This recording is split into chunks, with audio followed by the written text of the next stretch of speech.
Good Shabbos. Was magst du? You don't speak Yiddish? I just can't catch a break. You see, that's the story of my life. I just can't catch a break.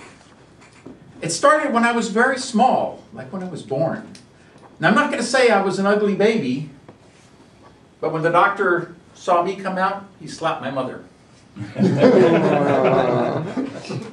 I just can't catch a break.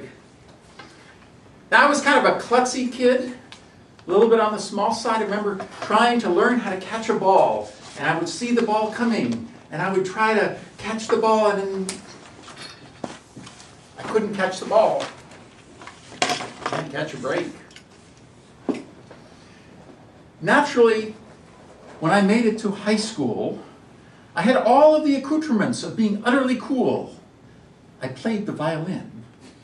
I was into math. And I had the most fantastic pocket protector for my pens that you could possibly imagine. So I was astonished when the kids didn't like that. And because I couldn't catch a ball, I was always picked last in gym class. I think you call it PE now.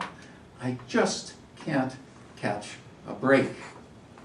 Now, I don't know if they still play this. There's a sport called dodgeball.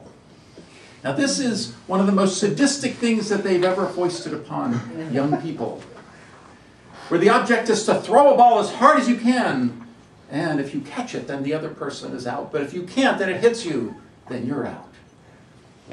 Now, of course, since I can't catch a ball, let alone a break, I remember standing there and watching as this sphere grows larger and larger and larger and larger. Can't catch a break. Of course, now high school is when the hormones start blossoming. And I remember there was this girl that I was just so passionate about. And it took me weeks to screw up my courage, and I finally decided to ask her out. And I see her in the hall, and I run up, and I finally say what I'd rehearsed, "Will you go out with me?"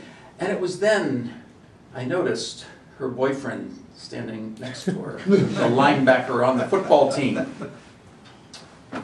Just can't catch a break. So when I graduated and went to college, I thought I need to change something about this.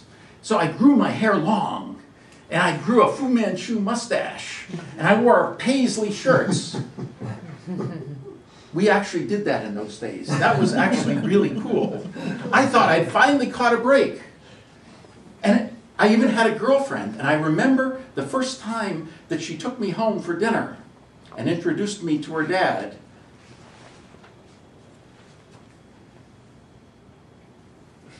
He was about that tall, had a buzz cut, he was a cop and a former Marine.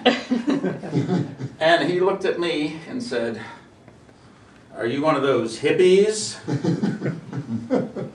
Just can't catch a break.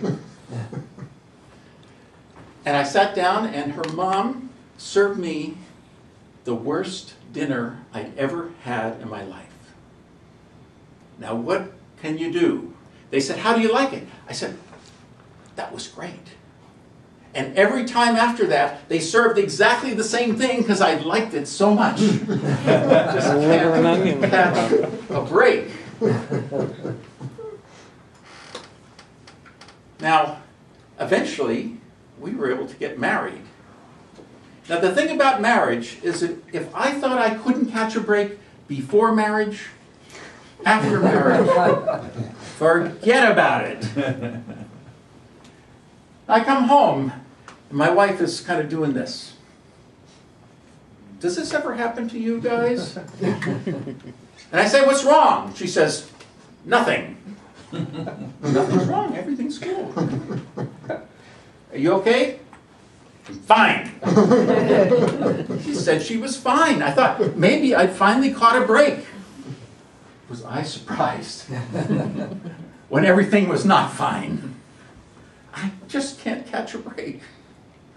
And then there was the time that I said, I know we have a date tonight, but Joe and Bill said they wanted to go out for drinks. Is that okay?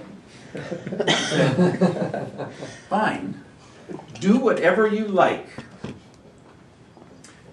Now there's something I learned on that day. That if your significant other says, do whatever you like, do not, under any circumstances, do whatever you like. I just can't catch a break. Now, a number of years ago, I decided to convert from being an unobservant Jew to being an unobservant Christian. And I'll never forget when I came home and told this to my dad. Of course, his response was, "Oy vey, I can't catch a break." And he says to this day that what he heard was a deep voice from the heavens, "I can't catch a break either." That was the Toastmaster.